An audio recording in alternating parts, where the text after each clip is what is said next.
Imagine you're walking into a store today. You're hungry, so you grab a loaf of bread. You walk to the counter. But instead of pulling out your phone to tap a reader or sliding a plastic card, you reach into your pocket and pull out a handful of salt, or maybe a specific type of seashell. Or even stranger, you simply look the cashier in the eye, take the bread, and say, "I'll remember this." This should cover my sodium intake for the week. Is that all for today, sir? Did you know it is a geological mineral?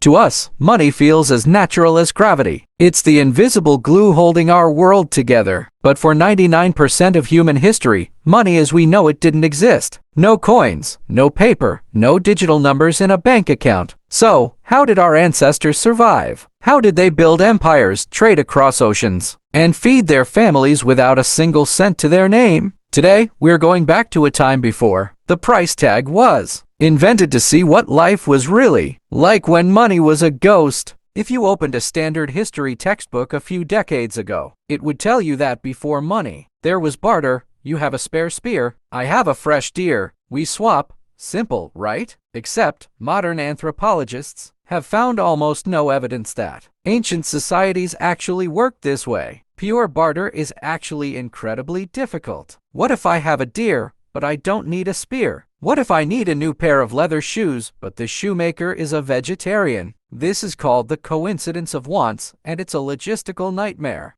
Instead, ancient humans relied on something much more intimate, the gift economy. In small tribes, the kind our ancestors lived in for hundreds of thousands of years, you didn't buy things. If you were a great hunter and brought back a mammoth, you didn't sell the meat. You gave it away. You did this because you knew that in 2 months, when you were sick or the hunt was bad, the rest of the tribe would feed you. Your currency wasn't gold, it was your reputation. In these small groups, everyone knew who the freeloaders were and who was generous. Your bank account was essentially the memory of your neighbors.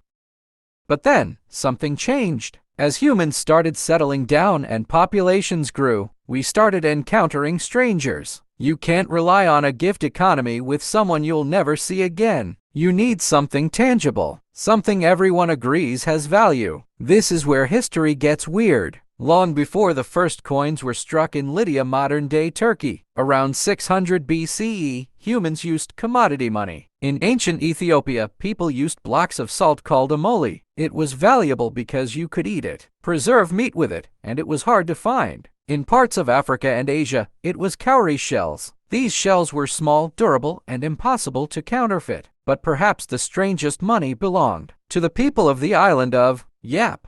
They used Rye Stone's giant limestone donuts that could be up to 12 feet wide and weigh several tons. Because they were too heavy to move, the ownership of the stone was just something everyone agreed on. Even if a stone accidentally sank to the bottom of the ocean during transport, the tribe agreed it still had value because it was there. Note, this information on Rye stones and salt currency is based on general historical records and is not explicitly contained within the provided YouTube channel source.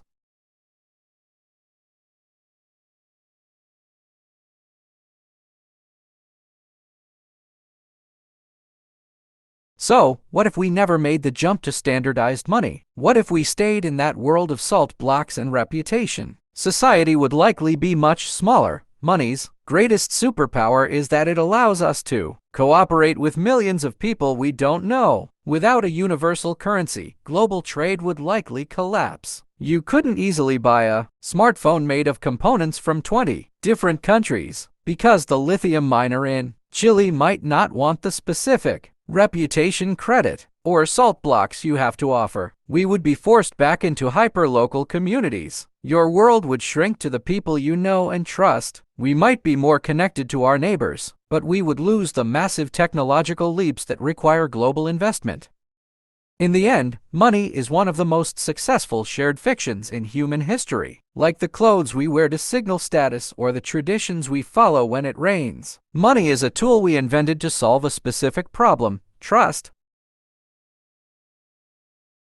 We often think of money as stuff, paper, gold, or bits. But history shows us that money is actually just a technology for memory. It's a way for us to track who has contributed to society and who hasn't. Whether it's a giant stone at the bottom of the ocean or a digital number on your screen, it only works because we all decide to believe in it. So, the next time you pay for a coffee, remember, you're not just handing over a piece of paper. You're participating in a 10,000-year-old experiment in how humans learn to trust each other. So before ending this video, wait, if you guys like this video, then share and like the video, and for more content like this, make sure you subscribe.